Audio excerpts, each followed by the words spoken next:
امام واسطی رحمۃ اللہ علیہ کا قول ہے کہ اس سے یا طاہر یا ہادی و مراد ہے، یہ چھٹا قول ہوا۔ ساتواں قول یہ ہے کہ واتی سے امر کا صیغہ ہے اور ہا کنایا ہے زمین سے، تو مطلب یہ ہوا کہ زمین پر دونوں قدم رکھ کر قیام لیل میں کھڑے ہوا کرو اور ایک قدم پر کھڑے رہ کر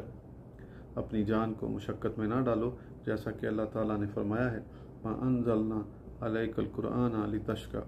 ان آیات کا شان نزول یہ ہے کہ سرور کون و مکان صلی اللہ تعالیٰ علیہ وسلم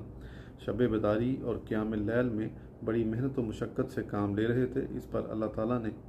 یہ آیتیں نازل فرمائیں۔ قاضی ابو عبداللہ محمد بن عبد الرحمن رحمۃ اللہ علیہ وغیرہ نے